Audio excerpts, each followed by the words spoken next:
Ainda em 1991, a Toei lançou mais um filme de Dragon Ball, Uma Vingança para Frieza, popularmente também conhecido como o filme do Cooler. Se vocês estão acompanhando as outras análises de Dragon Ball aqui no canal, vocês já perceberam que a Toei sempre lança 2 filmes de Dragon Ball por ano, e isso tem um resultado meio esquisito. O segundo filme sempre é pior que o primeiro, pelo menos em qualidade técnica. Às vezes a proposta dele é mais criativa, como no caso de O Homem Mais Forte do Mundo, mas a animação é essencialmente pior que o primeiro filme do ano. E em Uma Vingança para Frieza, isso não é muito diferente. Pra quem não sabe do que esse filme se trata, basicamente, Cooler, irmão do Frieza, busca fazer uma vingança pela morte de seu irmão. Simples, essa é a premissa. Ele vai atrás do Goku porque o Goku matou o Frieza, mais ou menos. A real é que esse filme teve muitos títulos além de Uma Vingança para Frieza. Lá no Japão, ele é O Mais Forte versus o Mais Forte, e aqui no Brasil, a dublagem dele já chamou ele de Eternos Rivais. Os rivais mais poderosos.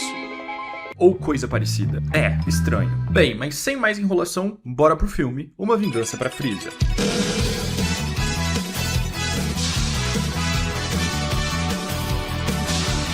O interessante aqui é que a Toei estava tentando estabelecer um cânone para a história. O filme começa com um flashback do Bardock, onde ele tenta enfrentar o Frieza. Sim, lá do especial do Bardock, que nós também já fizemos review aqui. E mostra que naquele momento, Cooler estava vendo Goku ir em direção à Terra, mas preferiu não impedir por se tratar de um assunto do Frieza. Voltando para os tempos atuais, depois de voltar para Namekusei, Goku tá treinando bastante e parece um pouco mais sério, o que honestamente funcionaria muito bem com o cânone de Dragon Ball. Afinal, depois de voltar de Namekusei, Trunks deu a notícia pra gente de que 2 androides estavam prestes a aparecer na Terra. Por isso, os próximos 2 anos do Goku e seus amigos tinha que ser de bastante treinamento. E a personalidade do Goku tá muito parecida com o que foi no final da saga Namekusei.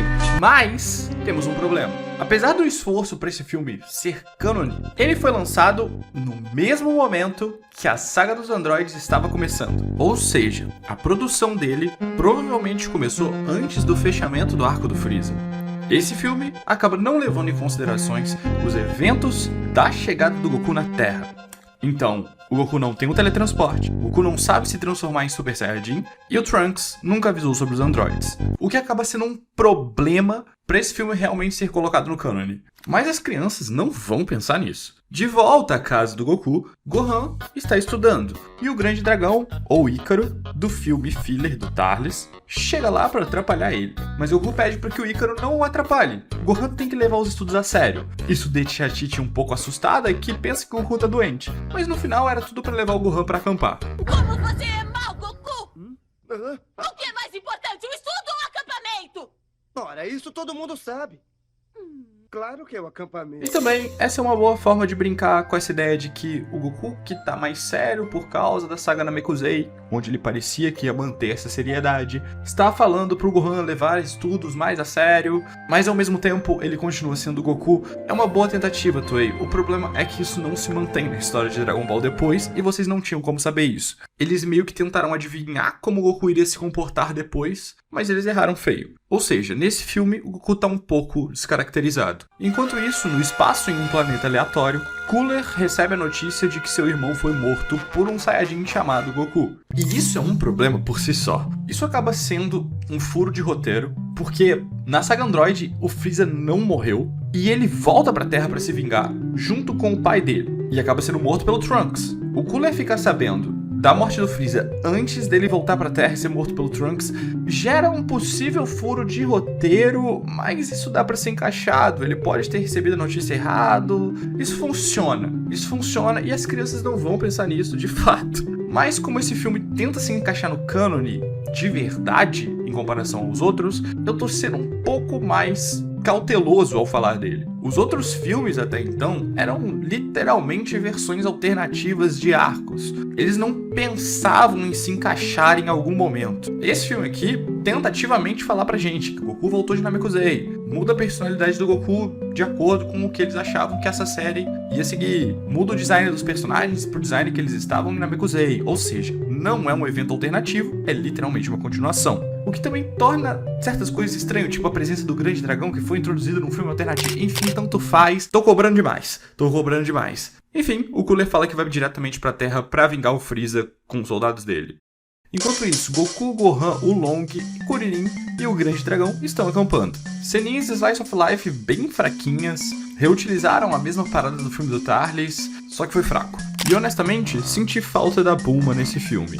Talvez não tivesse muito lugar pra ela, principalmente pensando que esse arco vai ser uma reprodução de Namekusei, mas a Bulma sempre esteve com os personagens, até em Namekusei ela estava, mesmo que tenha ficado um pouco de lado. Então senti falta dela nesse filme. Enfim, os soldados do Cooler aparecem, nocauteiam o Kuririn, pegam o Gohan achando que ele é o Goku, e eu gosto bastante dessa cena. O Sauza, que é basicamente o soldado mais forte do Cooler, pelo que parece, rapidamente reconhece a possibilidade do Gohan ser mais forte do que ele parece, diferente das forças especiais Ginyu e dos soldados do Freeza em geral, mostrando uma capacidade um pouco maior. Uma forma sutil de passar pra gente que, olha, os soldados do Cooler são melhores que os soldados do Freeza. Vendo tudo isso, o Goku sai correndo em direção aos soldados e, meu Deus do céu, por que esse rio parece suco de laranja? Eu sei que era pra estar refletindo o céu, mas ele tá laranja demais. Os soldados perguntam quem é o Goku e quando ele se apresenta, eles percebem que foi, na verdade, ele que matou o Freeza. E de novo, o Sauza reconhece rapidamente que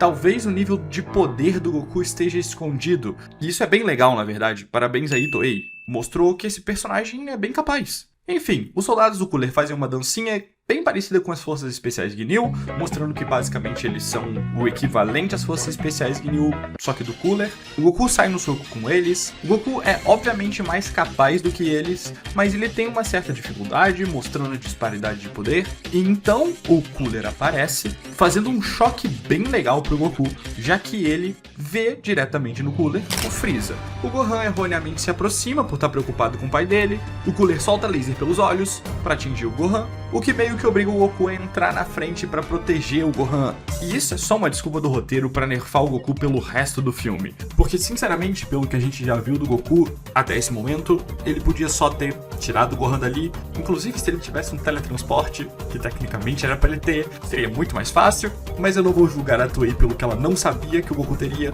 Ele só seria rápido o suficiente para tirar o Gohan dali. Ele não precisava tomar esse ataque. Além do que, esse ataque não parece tão letal assim quando o Goku toma ele, principalmente pelo dano que o ataque faz. Então o Goku ficar fraco pelo resto do filme por isso é só meio forçado. Se o ataque tivesse atravessado o Goku, faria um pouco mais sentido. Enfim, o Goku devolve o ataque pro Cooler, Goku e o Gohan caem na cachoeira, o que a princípio faz com que os soldados pensem que eles eliminaram o Goku, mas o Cooler não parece muito satisfeito, porque o ataque que o Goku deu era forte o suficiente para ele provavelmente estar vivo a esse ataque. Então ele pede para que os soldados dele comecem a procurar pelo Goku, e eles só não vão destruir a Terra por questão de honra, o que na verdade é uma desculpa bem legal. Ele quer achar o corpo do Goku antes de destruir o planeta, porque para ele um macaco insolente como o Goku, como ele mesmo diz, não pode derrotá-los tão facilmente a esse ponto. Ok, boa desculpa. Ah, e é maravilhoso esse momento que a animação fica tão ruim que eles esquecem que o Cooler é roxo e pintam ele igual ao Freeza. O Goku e o Gohan saem de dentro da água, o Goku sai se arrastando pra caramba, ou seja, ele ficou muito ruim, e o Gohan leva ele até uma caverna pros dois se esconderem. Enquanto isso, os soldados começam a bombardear totalmente a floresta, quase como uma ameaça para que se os dois não aparecerem, eles continuariam fazendo isso e destruiriam o planeta. Os animais começam a correr de um lado pro outro e, honestamente, eu já vi esse cervo umas 4 vezes em filmes diferentes. A Toei gostava muito dessa ideia de que o Goku era o protetor da Terra, consequentemente dos animais e de todos os seres vivos. Então os filmes flertam bastante com essa ideia sempre. Por causa do bombardeio, a caverna desmorona em cima do Gohan e do Goku. Kuririn e o Long acabam encontrando os dois porque o grande dragão farejou o Gohan. E enquanto isso está acontecendo, o Goku pede para que o Kuririn salve os animais. O que, de novo, é um pouco fora do personagem do Goku. Eu não consigo lembrar de muitos momentos do mangá.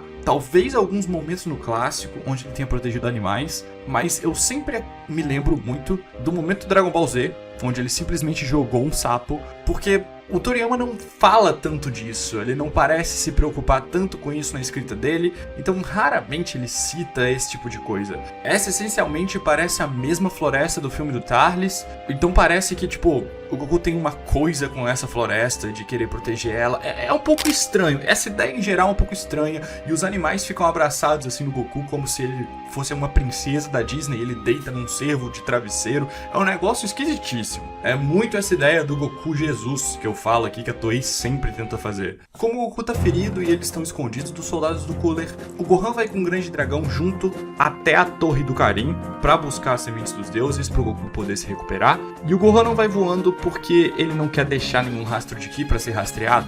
O que, ok, é uma desculpa bem legal.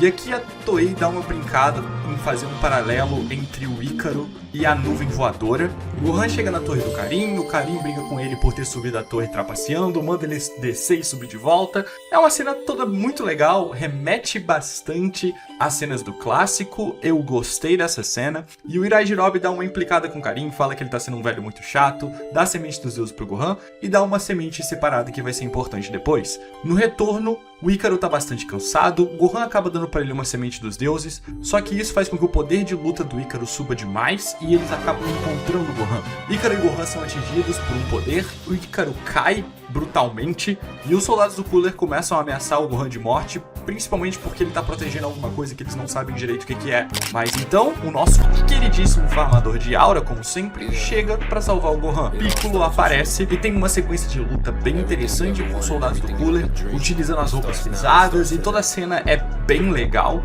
O Piccolo se utiliza de vários poderes interessantes, atirando raios de energia que perseguem os personagens, mostrando que realmente os soldados tiveram dificuldade pra enfrentar o Piccolo, que faz bastante sentido, já que o Piccolo consegue bater de frente com algumas formas do Freeza. E apesar da animação ruim e relativamente feia, a sequência de ação é bem legal e coreografada, e realmente dá uma sensação de tensão muito bacana, e ver o Gohan fugindo dos personagens e eles tendo que parar de perseguir o Gohan pra enfrentar o Piccolo. Pô, é uma cena muito interessante em geral. O Piccolo consegue derrotar 2 dos soldados do Cooler e fica relativamente empatado com o Salsa.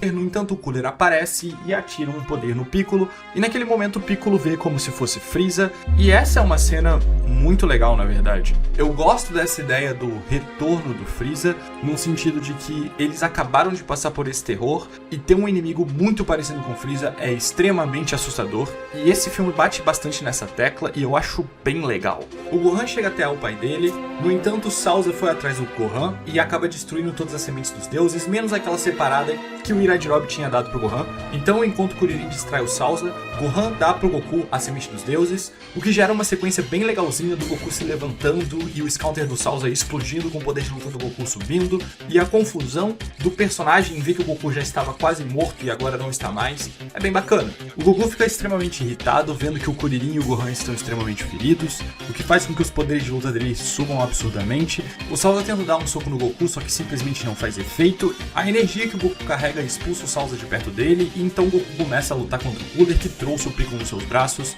E novamente, apesar da animação ser bem inferior ao filme anterior, que é o filme do Lord Slug, a sequência de luta é bem bacana, com o Goku e o Cooler lutando até debaixo d'água e replicando mais ou menos aquele poder de jogar o Kamehameha de dentro da água que o Goku tinha feito na luta contra o Freeza. Parece que a Toei entendeu que o Ki funcionava meio diferente debaixo d'água, então quando o Cooler lança uma energia no Goku, a energia que ele lança é bem parecida com aquele Kamehameha especial que ele tinha feito. E aí acontece uma das cenas mais legais do filme, que foi extremamente replicada posteriormente em jogos, que é a cena da cachoeira, onde o Cooler se transforma na sua forma única. O legal aqui é que o filme meio que dá a entender que o Cooler tem formas igual o Freeza, quando ele diz "eu ainda tenho mais uma forma". Em alguns jogos, essa forma do Cooler é chamada oficialmente de quinta forma, em outros jogos, ela é simplesmente a forma final do Cooler, então nem as versões oficiais decidiram se o Cooler tem várias formas como o Freeza,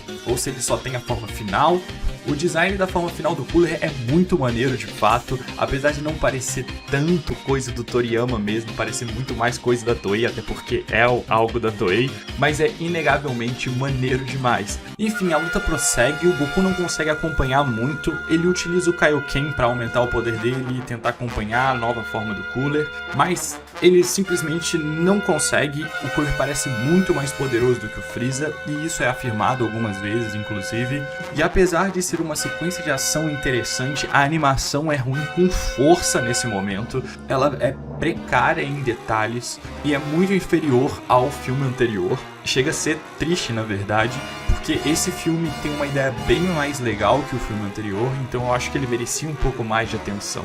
Depois de ser brutalmente espancado e ser colocado entre pedras, o Goku começa a se enfurecer com como o Cooler tratou seus amigos e como ele destruiu a floresta e matou os animais. Inclusive, nessa cena onde ele vê o Gohan e o Kuririn caídos, é um flashback de uma cena de 4 minutos atrás, então, tipo, a cena é muito repetida, é uma animação repetida um minuto depois do outro, é muito esquisito esse momento, porque eles realmente economizaram a esse ponto. Enfim, o Goku se enfurece ao perceber que seus amigos e até mesmo os animais tentaram o proteger, e ele acaba pegando um passarinho que caiu na frente dele no chão, e se transformando em Super Saiyajin com esse passarinho na mão, o que meio que cura o passarinho. É uma cena legal, mas eu não gosto dessa abordagem da Toei. É muito Goku Jesus Cristo, como eu tava falando antes, muito Goku Princesa da Disney, essa coisa de preocupação com os animais.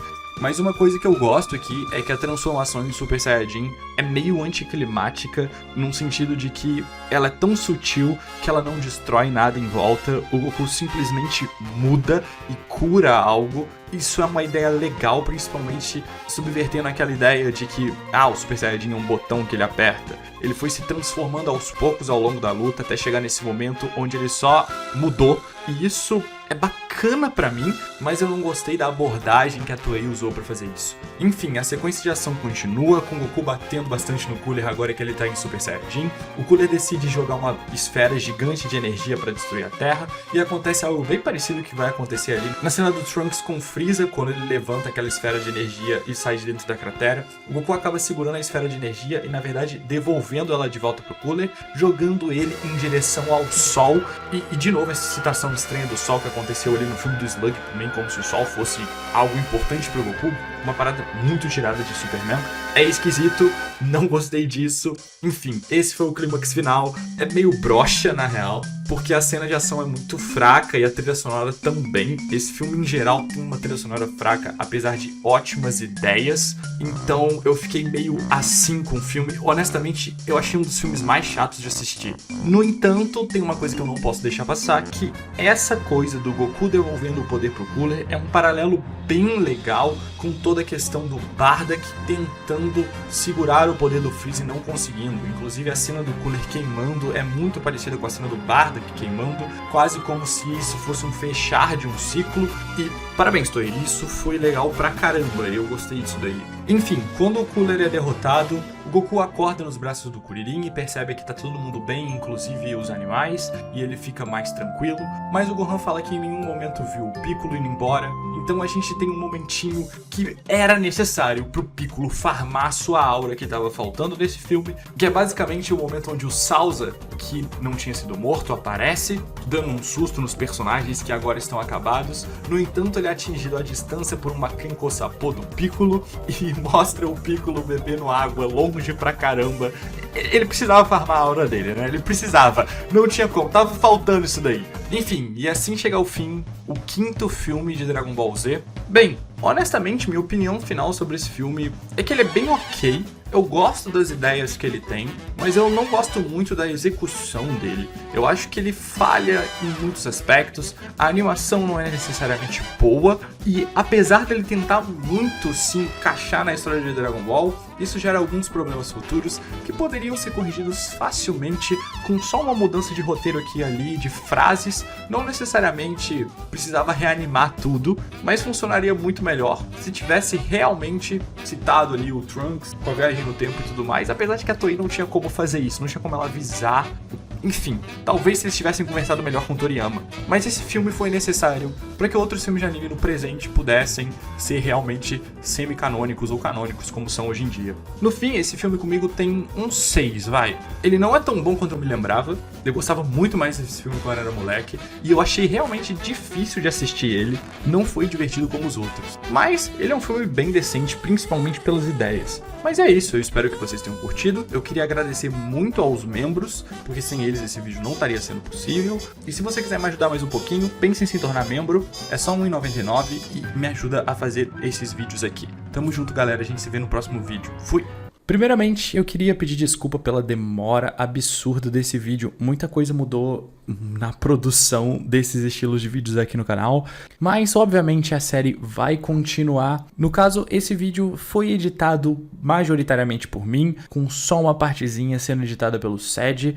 Tamo junto, mano, obrigado aí pela força. E acabou que esse vídeo ficou como uma espécie de especial de Natal, né? Já que em Dragon Ball a luta contra o Freeza fica no Natal. Espero mesmo que vocês tenham gostado. E agora eu vou realmente agradecer aos membros, de verdade, porque a gravação já tinha sido de muito tempo atrás. Muito obrigado ao Kevin, ao Gasolina Full, ao Kazuchi, ao Cristiano Cruz, ao Adriano, ao Toxic, ao Terceiro Lugar, por serem membros aqui do canal. E muito obrigado ao Pedro Marinato, Wenderson Gabriel e Caio Victor por estarem apoiando no Apoia-se. Gente, se vocês gostam desses vídeos aqui no perfil, por favor, pensem em estar apoiando aí no YouTube. Com só R$1 vocês já podem estar me ajudando. Ou lá no Apoia-se, a partir de R$5, vocês me ajudam demais. Tamo junto, obrigado a todo mundo que assistiu. E compartilha esse vídeo, dá like, por favor, porque ele deu trabalho pra caramba. Valeu, fui e até mais. Boas festas a todos vocês.